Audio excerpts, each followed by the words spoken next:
esse jovem, ele falou no livro assim, porque eu fui num lugar e eu gritei com um garçom e eu me senti muito mal. Aí ele perguntou, mas por que você gritou com o garçom? Ele, porque eu senti raiva. Ele falou, não, você não gritou com o garçom porque você sentiu raiva, você buscou a raiva pra você poder gritar. Ele, como assim? Ele falou, você cavou a emoção da raiva pra que você pudesse justificar a forma como você queria se expressar. Olha como isso é o inverso, né? Isso faz com que a gente assuma, gente, todas as responsabilidades da nossa vida.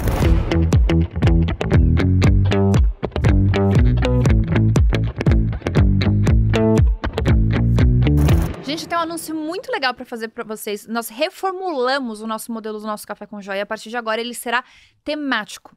E o mais legal de tudo isso é que nós já temos a data dos próximos 3 Café com Joias até o final do ano. Cada Café com Joia terá um tema completamente diferente. E você pode garantir o seu Annual Pass do seu Café com Joia. Então, em junho, teremos Café com Joia Relacionamento. Em setembro, falaremos sobre Deus. E em novembro, nós falaremos sobre negócios. Então, a gente vai deixar o link aqui embaixo, bati no microfone. Mas para você já comprar o teu Annual Pass, ou caso, Fabi, eu quero vir só em um especificamente, ou quero vir no de setembro, eu quero vir no de novembro, a gente vai deixar o link aqui embaixo para você clicar e você já garantir, para você estar aqui conosco. O de junho, relacionamento, será comigo e com o Caio. E eu tenho certeza que você adoraria vir com o teu parceiro ou com a tua parceira para esse Café com Joia. Já vou dar um spoiler. Porque depois de chegar em casa e querer falar tudo que você ouviu, não vai dar certo. Então já garante, já vem junto. E a gente tem até um valor especial para você que vem em casal. O segundo lugar, pagar 50% do valor do investimento. Então, tenho certeza que vocês vão amar. E aí, até pensando nisso, que é essa questão de refinamento, eu sou uma pessoa que eu amo refinar processos. Até nos últimos eventos que a gente fez, a gente falou muito sobre processo. Eu estava em Orlando agora, eu falei sobre processo. E processo precisa ser algo que a gente tem que refinar o tempo inteiro. A gente precisa melhorar os nossos processos o tempo inteiro. Eu falo que uma das coisas mais comuns são empresas que acabam ficando com a estrutura de time de pessoas, às vezes muito inflada, com muita gente, e quer resolver sempre o problema de produtividade contratando mais pessoas. Porque a gente tá com muita coisa, E a primeira reação é contratar pessoas, sendo que a primeira reação deveria ser o oposto, revisar processo. Porque a gente sempre pode, talvez, fazer um processo melhor, ou automatizar algum processo, ou revisitar alguma coisa para melhorar aquilo que a gente faz. Sempre pode ser melhorado. O problema é que muitas pessoas fazem isso em momentos quando o bicho pega. Você já deveria fazer isso de forma proativa.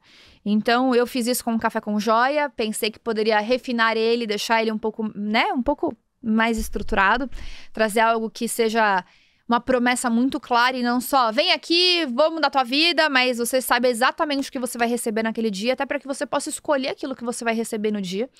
E eu aproveitei e eu refinei o meu processo de leitura. E é exatamente isso que eu quero falar pra vocês.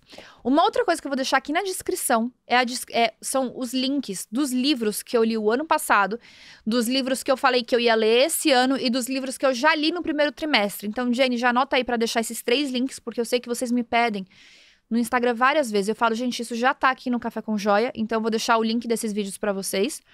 O nosso combinado foi que a cada trimestre eu venho aqui e eu faço um episódio pra falar dos livros que eu vi no trimestre. E eu tô muito animada pra falar dos livros desse trimestre, porque eu li livros muito bons e eu tô com um na minha mão agora que eu não aguentei esperar o trimestre. Eu já trouxe coisa dele pra vocês, tá? Mas eu quero trazer uma parte de refinamento que eu agreguei na minha vida, porque eu venho marcando no livro as coisas que são realmente importantes, coisas que me chamam, me prestam, me fazem olhar as coisas de uma forma diferente, mas mais do que isso. Eu peguei uma folha e eu comecei a escrever essas coisas. Então, de tudo isso que eu marquei, o que seria um highlight vermelhão, nossa, aquilo foi uau, ao invés de deixar só grifado, eu comecei a escrever. Porque eu acho que quando a gente escreve, a gente reforça isso dentro da nossa memória. A gente pode até colocar no nosso tom. E aí, depois que eu terminar, eu vou pegar isso e eu vou passar pro meu celular. E eu vou deixar isso aqui dentro do livro. Porque várias vezes você quer abrir, dar uma folhada no livro, você quer dar uma recapitulada no livro. Você não vai conseguir parar pra abrir todas as páginas onde você marcou, onde você fez highlight de tudo. Então, eu acho que deixar um bloquinho de notas, de pontos altos do livro, dentro do livro, vai ficar dentro do meu livro. Pronto. Isso vai fazer muita diferença. E vai me ajudar até na hora de fazer o review com vocês pra eu trazer os pontos altos do livro. Esse livro que eu tô na minha mão foi um presente de uma amiga, a Tassi, que ela tá na Empuxe. O livro chama A Coragem de Não Agradar. Eu levei ele pra viagem de Orlando que eu fiz. E eu consegui ler um pouquinho dele no voo de volta. Eu tô na metade dele, ó. Mas você fala assim, Fabi, por que você já trouxe? Porque, gente, quando você começa um livro, você já sabe se o livro vai dar bom ou não, entendeu? As 50 primeiras páginas do livro é o que diz pra mim se o livro vai dar bom ou não. Eu já li 120, 116 desse livro. E aí, olha que coisa louca, né, que eu pensei pra vocês. Todo mundo sempre me pede indicação de livro de inteligência emocional ou coisa do tipo. E eu nunca consigo indicar um livro específico. Apesar que eu já li vários voltado ao desenvolvimento humano, a essa parte emocional, mas eu acho que todos os que eu li são muito complexos, sabe? Então, por exemplo, você pega As Leis da Natureza Humana, que é um livro de 700 páginas, ele é muito maçante para uma pessoa que quer resolver a vida agora rápido. Você precisa ser muito conteudista para conseguir absorver e colocar ele em prática. O Comporte-se é exatamente a mesma coisa, é um livro de 600 páginas que aborda muito neurociência. Para quem não tem muita noção, acaba se perdendo, acaba ficando algo muito distante. E aí, óbvio que tem aqueles livros clássicos, tipo Os Segredos da Mente Milionária, que você já ajuda a mudar uma mentalidade ali, o Como Fazer Amigo e Influenciar Pessoas, tem Pense de Novo, enfim, tem vários livros que você vai dando algum refinamento, mas eu queria algo que fosse da raiz do comportamento humano, que é tudo aquilo que eu falo aqui pra vocês, mas que eu ainda não achava isso em livro. E aí eu achei interessante o título que a Tassi me deu, que é A Coragem de Não Agradar. Eu achava que ele seria um viés, tipo da Brené Brown, a coragem sem perfeito, da Brené Brown. Só que ele veio num formato de escrita muito diferente. Então, é um filósofo com um jovem. E aí eu comecei a ler o livro, e aí, eu não sei se vocês conseguem perceber. Dá, Jenny, pra ver daí? Você consegue dar um zoom? É a conversa. Então tá escrito assim, ó, jovem, aí tem o que o jovem falou. Filósofo, a resposta do filósofo. É uma conversa. E eu li as primeiras páginas, eu falei, nossa, que legal, né? E aí eu achei que já ia voltar pra uma escrita normal, pra uma estruturação normal. Gente, é o livro inteiro, assim. É o livro inteiro, ó. É uma conversa de um jovem e do filósofo. Primeiro que eu achei isso maravilhoso. Então, você se sente parte da conversa. Eu, particularmente, quando é assim, eu entro na história, eu leio muito mais rápido. Parece que eu consigo ver a história. Isso fica mais na minha cabeça, assim. E é um livro que ele fala... Ele traz esse parte de conceito de estudos de filosofia. Só que ele traz uma parte de filosofia barra psicologia. Então, ele fala da diferença sobre como Freud enxergava... como se Freud fosse determinismo, ou seja, tudo que você teve de traumas ou seu passado, ele determina o futuro que você vai ter. E aí aqui ele traz uma outra visão, que é de Alfred Adler. Eu acho que é assim que fala, gente. Se eu estiver falando errado, vocês me corrijam, porque eu nunca falei o nome dele, eu nem sabia que o nome dele existia.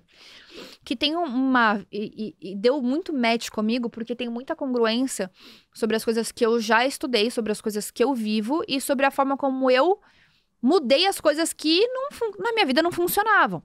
Então, o que ele fala? Que quando você tem muitas pessoas que acham que o teu passado, ele é causa do teu presente e vai ser causa do teu futuro. Então, por exemplo, eu sofri um trauma, isso é um determinismo dentro da minha vida para que eu sofra sempre por causa do trauma. E o que este livro ele traz de ensinamento é que, na verdade, podemos ter um trauma, mas o que vai determinar a forma como nós vamos viver a vida é o significado que eu dei para aquele trauma, não necessariamente pro trauma. Então, tem muitas pessoas que passam pelo mesmo trauma, e tem pessoas que ressignificam e vivem a vida de uma forma, e tem pessoas que dão outros significados pro mesmo acontecimento e faz com que ela viva a vida de uma forma completamente diferente. Só que isso é um nível raso que ele traz no livro. Ele vai muito profundo, tá? Então, até onde eu já fui dele, e tem muito a ver com coisas que a gente fala, ele fala sobre o poder de escolha. Sobre de nós escolhermos a vida que nós queremos. Sobre a história que a gente conta. Eu acho que eu já falei isso pra vocês várias vezes. Sobre a história que nós contamos de nós mesmos. A gente acredita na história que a gente conta. Então, toda vez que eu falo assim, porque eu não sou bom. Você acredita nisso e você acaba não se tornando bom. Então, por exemplo, ele deu uma ideia aqui. Olha isso. como é o oposto. Tem pessoas que falam assim, ah, eu vou terminar aquele relacionamento porque eu não gosto mais de fulano. Aí, olha o ponto de vista que ele traz, eu vou ler pra vocês. A pessoa se sente assim porque em algum momento resolveu consigo mesma, eu quero terminar este relacionamento. A partir daí, passou a procurar motivos pra acabar com tudo. O parceiro não mudou nada, foi o objetivo dela que mudou. Veja, as pessoas são criaturas extremamente egoístas. Encontram falhas e defeitos nos outros quando querem. Mesmo que a pessoa perfeita aparecesse na sua frente, você não teria dificuldade em desencavar um motivo para não gostar dela. É por isso que o mundo pode se tornar um lugar perigoso a qualquer momento. É sempre possível ver todo mundo como seu inimigo. Aí o jovem fala, então estou inventando falhas nos outros para evitar minhas tarefas da vida. E por isso, para evitar relacionamentos, porque o jovem fala que ele tem dificuldade de se relacionar. Além disso, ao considerar as outras pessoas minhas inimigas, eu estou fugindo? Aí o filósofo responde, exatamente. Adler falou sobre a situação em que as pessoas criam todo tipo de pretexto para evitar as tarefas da vida. Chamou de mentira da vida. Então, nesse exemplo, o que ele está falando? Que a pessoa terminou um relacionamento não porque a outra pessoa mudou.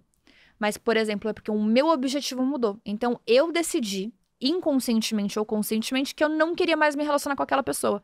Então, eu comecei a buscar nela um monte de coisa nela que antes ela já tinha, mas que aquilo pra mim não era uma falha, não era um problema, porque o meu objetivo mudou. Então, eu preciso de uma desculpa na minha cabeça pra conseguir me afastar daquele relacionamento. E se vocês pararem pra pensar, isso acontece o tempo inteiro, gente. Não acontece só dentro de um relacionamento. Acontece com uma amizade, acontece com um trabalho, acontece... Vocês comigo, pode ser que vocês sempre gostaram de mim. Aí agora você arrumou alguma coisa pra falar mal de mim. Mas, gente, talvez isso aí já tá comigo, ó, há muito tempo. Tá comigo há 36 anos. Mas o seu objetivo mudou. Você decidiu que agora você não quer mais gostar de mim. Então, o que ele fala? Que nós cavamos o que nós queremos. Ele deu um outro exemplo muito bom. Por exemplo... Esse jovem, ele falou no livro assim, porque eu fui num lugar e eu gritei com um garçom e eu me senti muito mal. Aí ele pergunta, mas por que você gritou com um garçom? Ele, porque eu senti raiva. Ele falou, não, você não gritou com um garçom porque você sentiu raiva, você buscou a raiva pra você poder gritar. Ele, como assim? Ele falou, você cavou a emoção da raiva pra que você pudesse justificar a forma como você queria se expressar. Olha como isso é o inverso, né? Isso faz com que a gente assuma, gente, todas as responsabilidades da nossa vida. Então, sabe todo aquele momento que você bota a culpa no outro, tudo é culpa do outro, porque eu gostaria que o outro mudasse, porque eu gostaria que o outro fosse assim, porque o mundo é ruim, porque os meus relacionamentos são ruins, ou porque eu sou tudo que você joga de desculpa pro outro, ou você joga de desculpa pro seu passado, ou você joga desculpa, você não consegue assumir que é você quem está cavando a situação que você está, ele vai quebrando todas essas objeções. Então, ele dá um exemplo assim. Eu tenho certeza que você já viu essa cena, ou talvez você já viveu essa cena. Você tá ali discutindo, bravo, com raiva, gritando com uma pessoa. Um filho, um marido, um amigo. Qualquer pessoa que você possa depositar sua raiva. Aí toca o telefone. Você... peraí. Aí, oi, tudo bem? Atende o telefone fofo. Fala fofo, desliga o telefone fofo e volta. E aí ele mostra, esse é o maior exemplo de que nós dominamos aquilo que nós sentimos, as nossas emoções. As pessoas falam assim, mas eu não consigo controlar. Eu achava que eu não conseguia controlar a minha raiva. Quando ele falou isso, eu falei assim, cara, essa parte me pegou. Porque eu falei, é óbvio, eu trago a minha emoção para que eu possa justificar os meus atos. Que é quando eu quero gritar por socorro, quando eu quero... paz. Cara, isso, gente, eu juro por Deus, eu quis trazer esse livro porque os meus 2 minutos com esse livro, ele já foi nas 100 primeiras páginas. Quando eu falo que eu sou colérica, que eu sou não sei o quê, qual que é o colérico? O colérico, ele é o explosivo. Ele é o que fala as coisas. E aí, a gente justifica o colérico, né? O colérico, ele justifica as ações dele na raiva, no sentimento. Só que, na verdade, nós sentimos isso para que a gente possa justificar a razão de eu ter levantado a voz, de eu ter gritado, de eu ter ficado brava. Quando eu olho para trás agora, eu me vejo uma criança mimada, sendo adulta, perdendo o controle, às vezes gritando, ficando brava, perdendo a paciência, mas usando a raiva como uma razão pra poder perder o controle. Sendo que, no fundo, tudo que eu queria é falar assim, por favor, me dá um tempinho. Eu só preciso do meu tempinho. Eu só preciso entrar no meu banheiro e sentar na minha privada sem que vocês abram a porta 50 vezes e eu só possa fazer as minhas necessidades em paz. Gente, vocês estão dando risada? Eu tenho certeza que vocês passam por isso também. Ou é porque eu preciso de 2 minutinhos que eu só queria terminar de ler o livro. Ou... Não importa a razão. Mas eu utilizo do viés da emoção para justificar a forma como eu falei, para eu poder afagar uma necessidade que eu tenho. E aí, isso tem a ver com todas as... Eu já falei isso várias vezes para vocês, que a gente tem ganhos secundários. Tem podcast antigo aqui que eu já falei, quem já maratonou vai lembrar, que eu falo que muitas das coisas que a gente faz e que são coisas que não trazem os resultados que a gente quer e que fazem que a gente se mantenha num comportamento que não é produtivo é porque a gente tem um ganho secundário. Então, por exemplo, por que por muito tempo foi aceitável eu perder o meu controle, eu ceder pra raiva, eu ceder pra aquela Fabi colérica? Porque eu ganhava alguma coisa. Eu era ouvida, eu tinha atenção, as pessoas cediam a mim, mas não na forma boa, não numa forma boa. Eu tive que aprender como que eu poderia me comunicar as minhas necessidades e as minhas vontades, ou o que eu precisava falar com as pessoas, que eu precisava que elas entendessem, sem que eu precisasse dessa emoção para poder justificar isso. Então, quando eu olho hoje, eu falo, isso é coisa de uma criança mimada, infantilizada, que utiliza de uma emoção para ficar berrando e gritando e ficar... Oi, mundo, me escuta, porque eu quero que vocês me escutem, porque eu sou assim, sabe? E isso vem com o quê? Vem com amadurecimento. Então, esse livro, ele deu uns 2 minutos pra eu entender a razão dessa necessidade de explodir, da raiva o tempo inteiro. E agora, cada vez mais, é me policiar pra não cavar mais essa emoção, pra poder ser ouvida, pra fazer com que as pessoas escutem o que eu preciso que escutem. Tanto é que cada vez mais as pessoas falam, ai, você tá cada vez tão mais calma. A Jenny tá aqui, ai, Fabi, você tá tão mais paciente, você tá tão mais fofa. Glória a Deus, gente, eu quero cada vez mais ser assim. Até o Caio falou pra mim que a minha TPM de Jesus tá diferente. Eu falei, que bom, esse é o auge da evolução humana, se eu vi isso do seu marido, que até a TPM de Jesus tá diferente. Mas é exatamente isso. O que eu vi, que não foi através dessa parte de inteligência emocional, mas que veio com Jesus, é essa necessidade. Eu acho que o meu amor ficou mais... O amor que eu sinto, ele ficou muito mais preenchido, né? De quando as pessoas me amam. Então, você não precisa mais ficar buscando esse amor, essa validação de forma externa. Você pode simplesmente relaxar e descansar porque você tem o seu lugar. A sua identidade, ela tá tão bem formada... Você já sabe exatamente aquilo que você é, para aquilo que você veio fazer. Que você não tem mais essa necessidade de ficar buscando espaço através de emoções, ou buscando através de pessoas, ou através da forma como você fala, sabe? E aí ele traz muito aqui no livro que se nós fôssemos pessoas sozinhas, a gente não teria tanto problema como nós temos hoje. Que toda a raiz... Da forma como a gente se sente, dos comportamentos que a gente tem, da forma como a gente tem esses ganhos secundários. Eu ia falar do ganho secundário, eu engatei em outra coisa. Ainda bem que vocês me lembraram, sem eu saber que vocês me lembraram. O que é o raio do ganho secundário? É quando você mantém um comportamento que ele não é produtivo, que ele não é positivo, mas você ganha alguma coisa com ele. Então, por exemplo, pessoas que fumam. Você sabe que fumar não faz bem, mas por que você faz? Porque você tem um ganho secundário com isso. Então, você ganha um prazer imediato, você ganha alguma coisa. Por que tem pessoas que gostam de se manter... Ah, eu gosto de estar ansiosa. Ela não gosta de estar ansiosa, mas ela se mantém escolhendo estar... Fabi, eu não escolho estar ansiosa. Sim, você escolhe estar ansioso. Porque você tem algum ganho com isso. Então, você pode justificar as suas falhas, você pode justificar os seus erros, você pode justificar quando você não acerta. Você pode justificar os seus medos através da ansiedade. Então, eu prefiro justificar todas as minhas faltas... através da ansiedade, porque se eu falhar em tudo, eu tenho ansiedade para justificar tudo que eu tenho. Então, é uma coisa de você precisar abrir mão da ansiedade, escolher abrir mão da ansiedade para lidar com o fato que talvez você vai errar, que talvez não vai dar certo, que talvez você não vai conseguir. Então, a gente tem esses ganhos secundários em absolutamente tudo que a gente faz. E aí, voltando para a parte que ele fala dos relacionamentos humanos, tem 2 coisas que ele fala aqui, ó. Que é o sentimento de inferioridade e o sentimento de superioridade. Ambos os 2 são muito ruins. E são eles que fazem com que a gente mantenha a gente escolhendo estar nos lugares errados, ter os comportamentos errados, manter os padrões errados, os hábitos errados. Então, as pessoas que querem ser superiores às outras o tempo inteiro são as pessoas que têm a necessidade de competir. E muitas vezes a necessidade de ser superior é porque eu quero ser amado, porque eu quero ser aplaudido, porque eu quero que as pessoas gostem de mim. E elas buscam a competição para isso. Não é sobre eu ser melhor, mas é sobre eu ser melhor do que os outros. E foi exatamente isso que Deus tirou da minha vida, a competição. Então, hoje eu vou precisar, se eu quiser competir num esporte ou em alguma coisa, não é para que as pessoas olhem para mim e falem, nossa, como a Fabi é incrível. Não, é porque eu quis ir lá me divertir, e se eu não ganhar, tá tudo bem, tá tudo certo. Então, tirar esse peso das minhas costas, de entender que não existe amor e aceitação por isso. Então, tirar esse peso, tirar essa necessidade. Obviamente, tem pessoas que é por ego, que é por vaidade, mas também a necessidade de inferioridade, e é uma necessidade, isso te consome de outras formas. Então, eu sou um coitado, eu sou vítima, eu tenho essa dificuldade. Então, por exemplo, tem muitas crianças, muitos adolescentes e muitos adultos que eles buscam se machucar para que eles possam ter atenção. Eu não sei se vocês conhecem alguém que adora ir pro hospital e falar que tá no hospital. Aí marca que tá no hospital, aí faz um alarde, ou adora falar que tá doente. Por quê? Porque tem toda a atenção.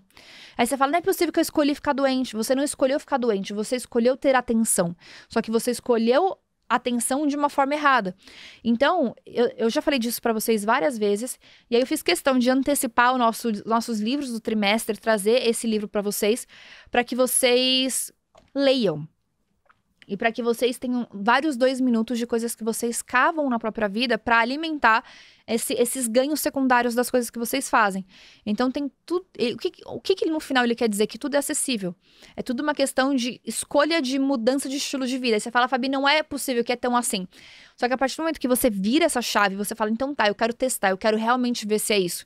E você começa a fazer novas escolhas, e você começa a perceber que tudo começa pela sua mentalidade, que é absolutamente tudo que você acredita, você se torna, porque é a história que você conta pra você, você fica até mais aliviado, porque você vai ver que o problema não são os outros. Tem pessoas que talvez fiquem frustradas porque gostaria que o problema fossem os outros, porque aí você não teria que mudar. Mas, por um outro lado, é muito bom, que você entende que a mudança que você precisa está dentro de você. Então, fica a dica, a coragem de não agradar, tenho certeza que vai ajudar na sua jornada. E eu te espero no nosso próximo Café com Joia.